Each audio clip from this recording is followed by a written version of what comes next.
Praise the lord. ఈరోజు దేవుని వాగ్దానము, అంజూరపు చెట్టును పెంచువాడు దాని ఫలము తినును, తన యజమానుని మన్నించువాడు ఘనత నొందును. సామెతల గ్రంథము 27వ అధ్యాయము 18వ వచనము.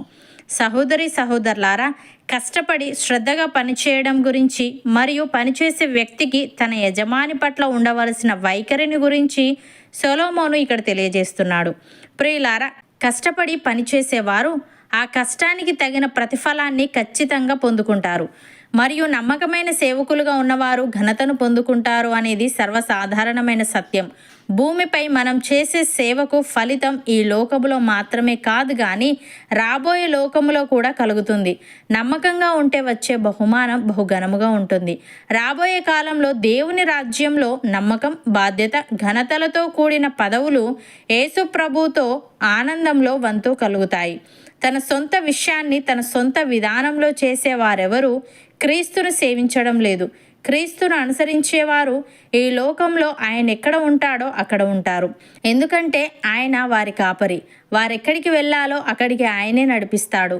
ఇలా చేయడంలో పరీక్షలు, ప్రమాదాలు, అపాయాలు, బాధలు, క్రీస్తు కోసం చనిపోవడం సంభవించినా దానంతటిలో ఆయన వారితో, వారు ఆయనతో ఉంటారు. ఆయన్ను అనుసరించేవారు రాబోయే లోకంలో కూడా అనంతకాలం ఆయనతో ఉంటారు. భక్తుడు ఈ విధంగా అంటున్నాడు, పనివారలారా, మంచివారును సాత్వికులునైన వారికి మాత్రము కాక ముష్కరులైన మీ యజమానులకును పూర్ణ భయముతో లోబడి ఉండుడి.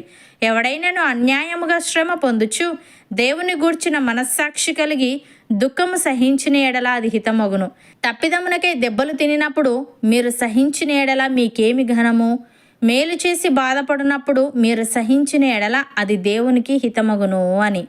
ప్రియులారా, మనుష్యులను సంతోషపెట్టువారైనట్టు కంటికి కనబడవలనని కాక ప్రభువునకు భయపడుచు శుద్ధాంతఃకరణ గలవారై శరీరమును బట్టి మీ యజమానులైన వారికి అన్ని విషయములలో విధేయులై ఉండుడి.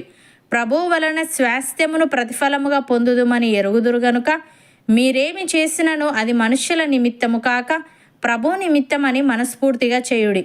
మీరు ప్రభువైన క్రీస్తునకు దాసులై ఉన్నారు. యేసయ్య ఈ విధంగా అంటున్నాడు, మనుష్య కుమారుడు మహిమ పొందవలసిన గడియ వచ్చి ఉన్నది. గోధుమ గింజ భూమిలో పడి చావకుండిన ఎడల అది ఒంటిగానే ఉండును, అది చచ్చిన ఎడల విస్తారముగా ఫలించును. తన ప్రాణమును ప్రేమించువాడు దానిని పోగొట్టుకొనును.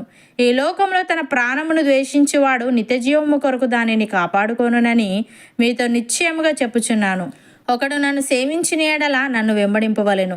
అప్పుడు నేను ఎక్కడ ఉందునో అక్కడ నా సేవకుడును ఉండును. ఒకడు నన్ను సేవించిన ఎడల నా తండ్రి అతన్ని గనపరచును అని. సహోదరి సహోదరులారా, భయపడకుడి. మీకు రాజ్యము అనుగ్రహించుటకు మీ తండ్రికి ఇష్టమై ఉన్నది. మీకు కలిగిన వాటిని అమ్మి ధర్మము చేయుడి. పాతగిలని సంచులను పరలోకమందు అక్షయమైన ధనమును సంపాదించుకొనుడి. అక్కడికి దొంగరాడు చిమ్మెట కొట్టదు. మీ ధనం ఎక్కడ ఉండునో అక్కడనే మీ హృదయమును ఉండును. మీ నడుములు కట్టుకొని ఉండుడి. మీ దీపములు వెలుగుచుండనీయుడి. తమ ప్రభువు పెండ్లి విందు నుండి వచ్చి తట్టగానే అతనికి తలుపు తీయుటకు అతడెప్పుడు వచ్చునో అని అతని కొరకు ఎదురుచూచు మనుష్యుల వలె ఉండుడి. ప్రభువు వచ్చి ఏ దాసులు మెలకువగా ఉండుట కనుగొనునో ఆ దాసులు ధన్యులు. అతడు నడుము కట్టుకొని వారిని భోజన పంక్తిని కూర్చుండబెట్టి తానే వచ్చి వారికి ఉపచారము చేయును. నమ్మినవారు నాతో పాటు ప్రార్థనలో ఏకీభవించండి. పరిశుద్ధుడా, ప్రేమగల తండ్రి, అంజూరపు చెట్టును పెంచువాడు దాని ఫలము తినునని, తన యజమానుని మన్నించువాడు ఘనత నొందునని నీవు తెలియజేశావు. తండ్రి, నీకు స్తుతులు.